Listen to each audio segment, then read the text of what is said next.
Good morning, good afternoon, good evening, and welcome to the Friday Talk Show with your host Rajiv Kulkarni.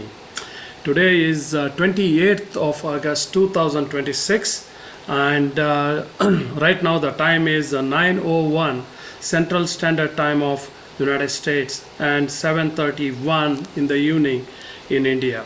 So today we are going to discuss, as always, that on the electronics manufacturing, and the topic is the data center and the impact on electronics.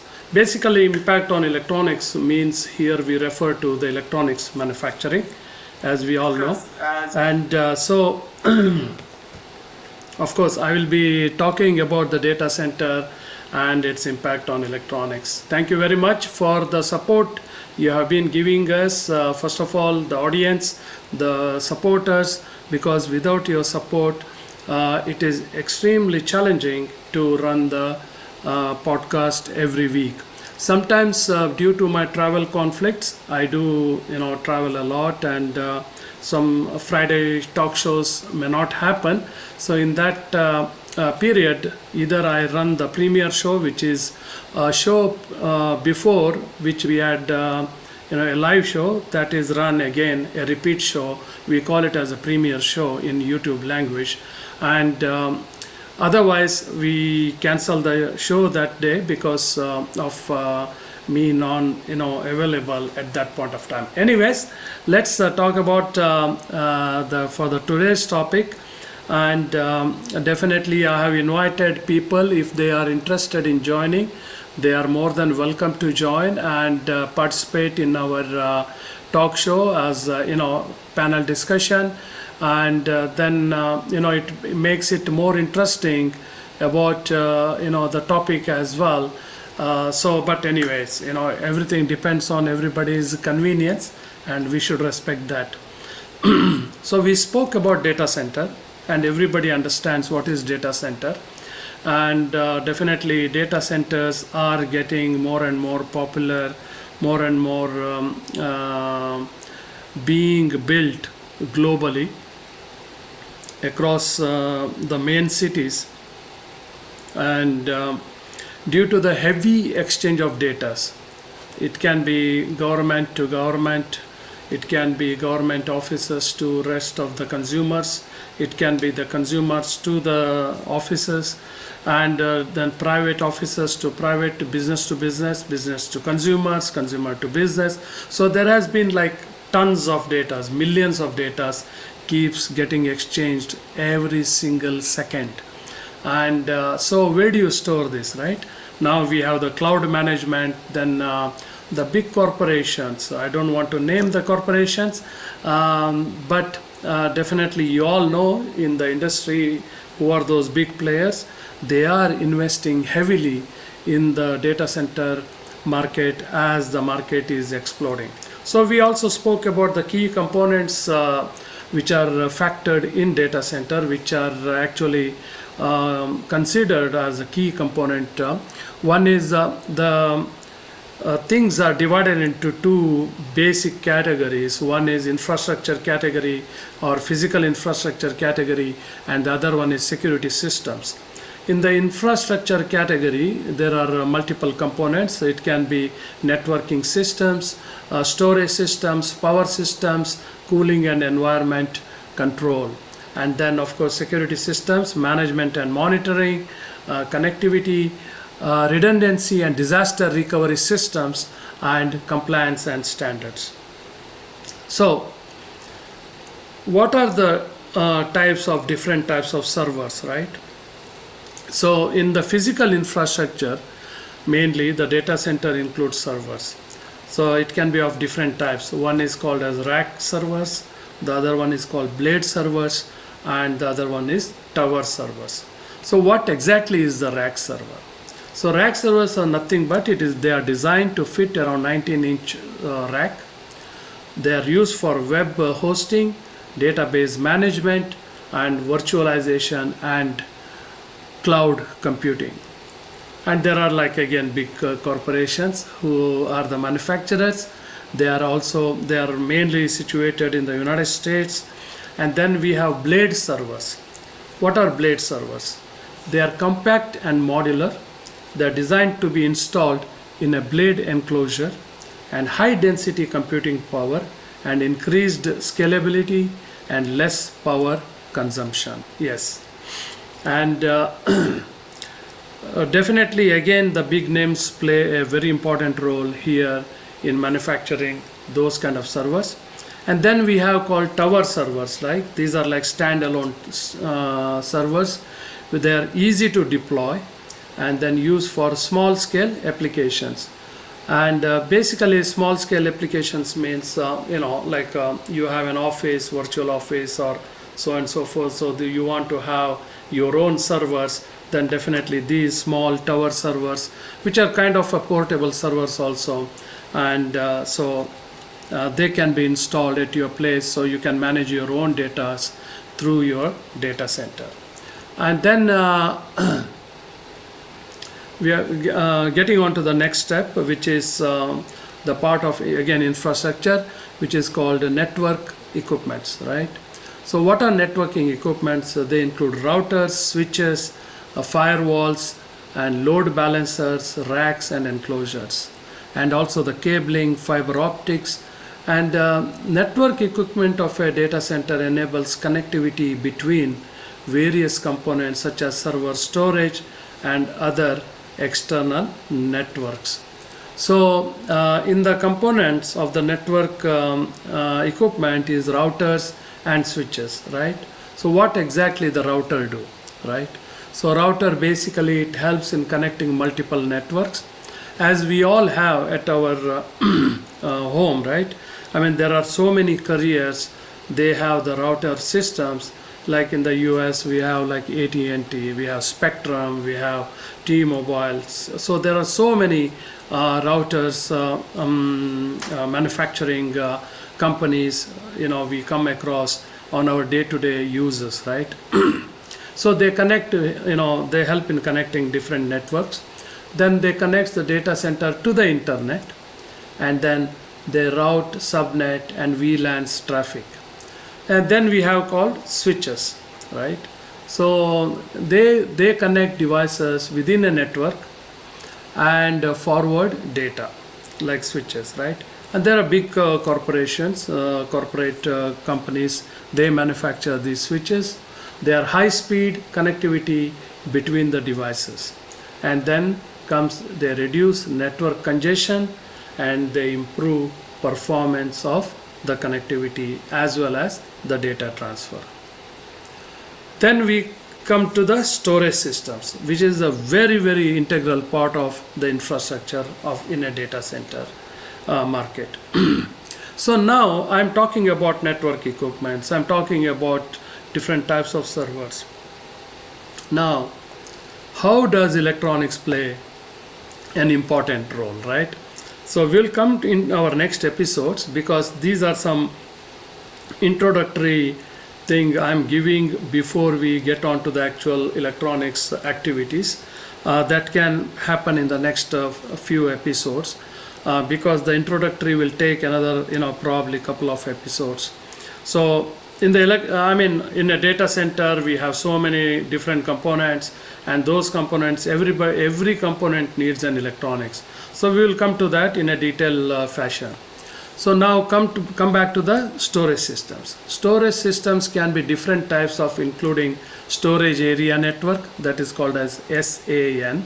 Then we call network attached storage, that is NAS. Then we call it as direct attached storage, which is called DAS. What is storage area network? That is SAN. They are high speed networking connecting server to a shared device. So there is a server,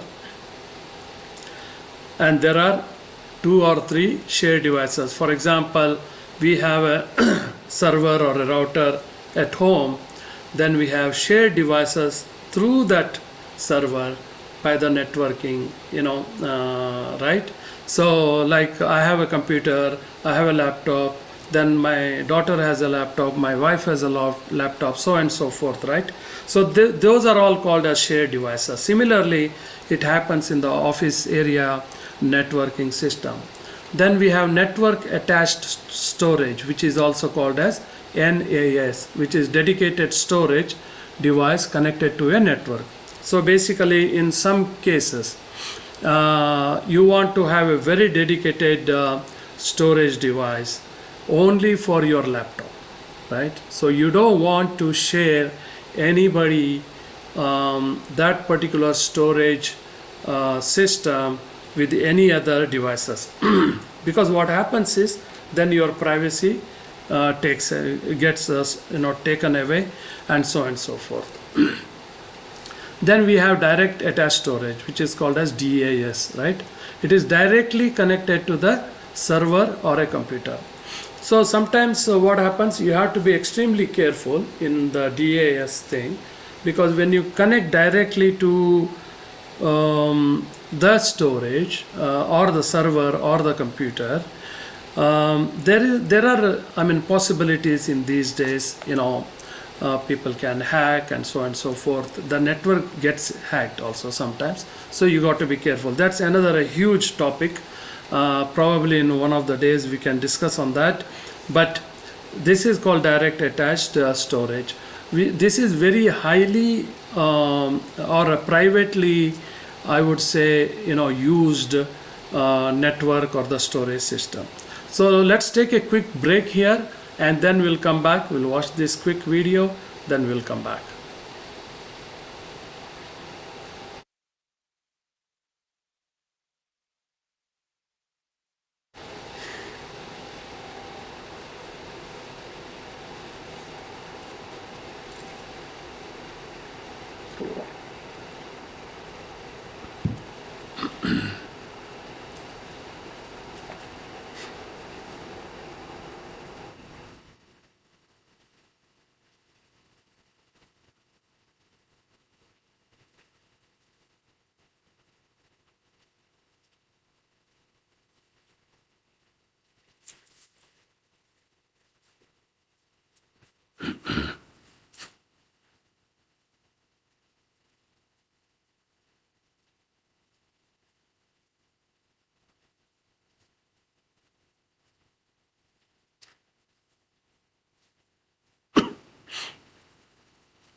Good morning, good afternoon, and good evening, and welcome to the Friday Talk Show with your host Rajiv Kulkarni. I'm based out in Dallas, Texas, and every Friday we bring this show in order to share our knowledge that we have gained in the past several years. It's not only me, it's also the guests who come on this show.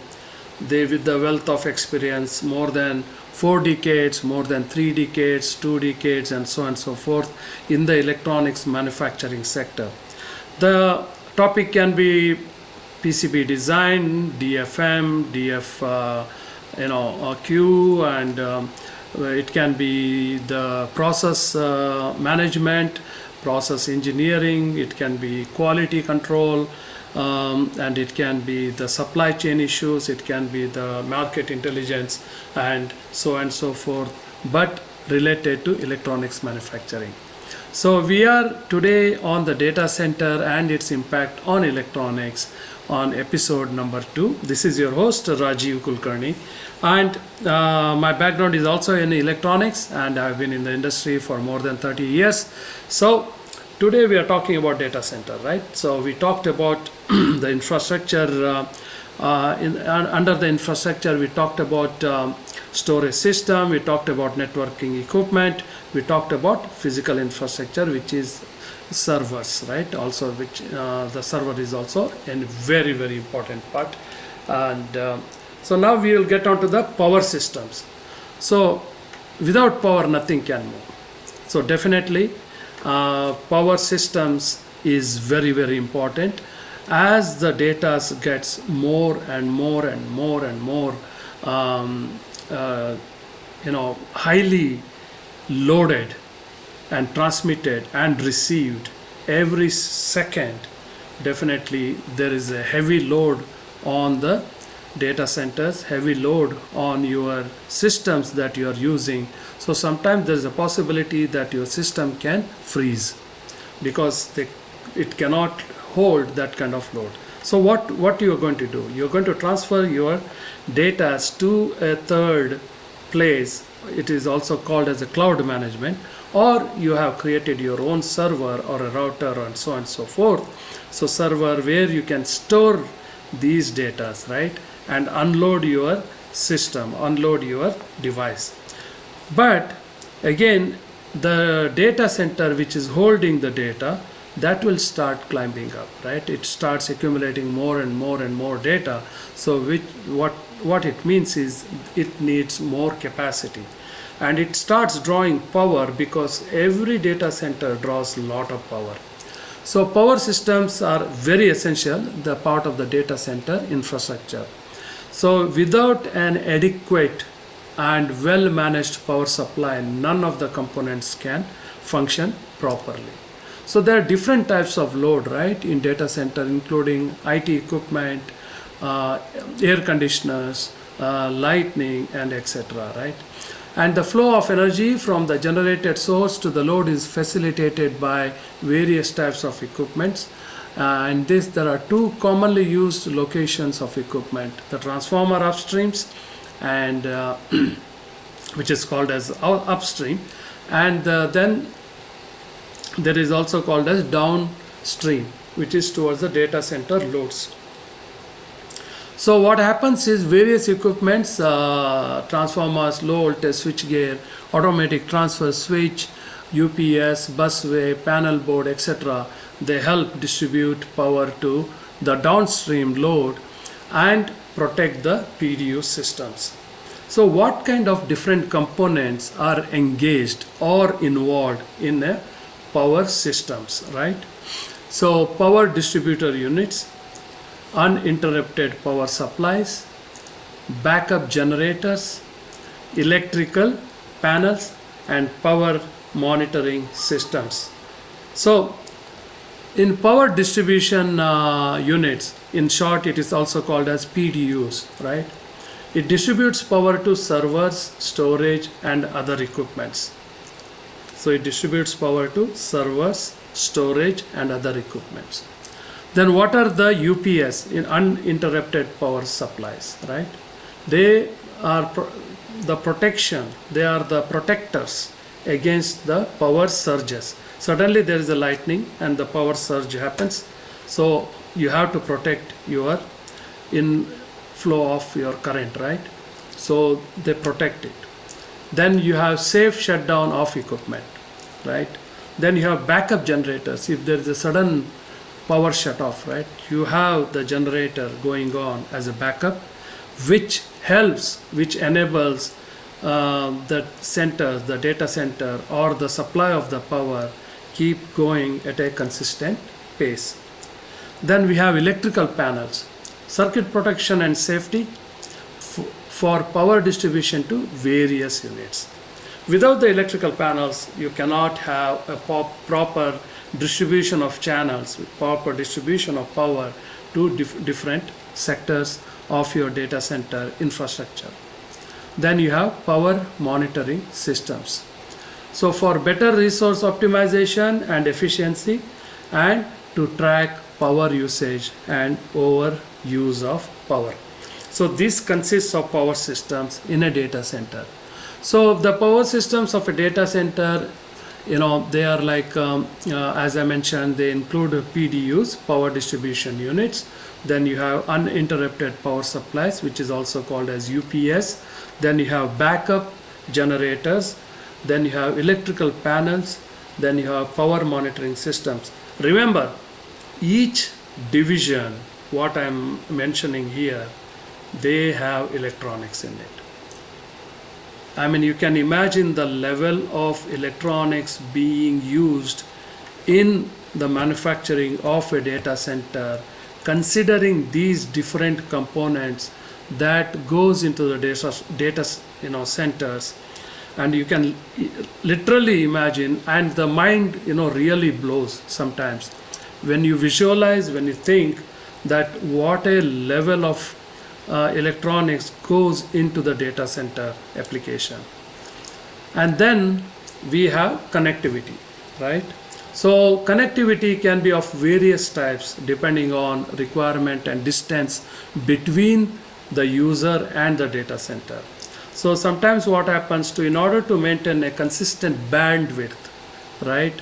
Because if you are, if I have a router here, for example, in my house, I'm sitting outside at several feet, right?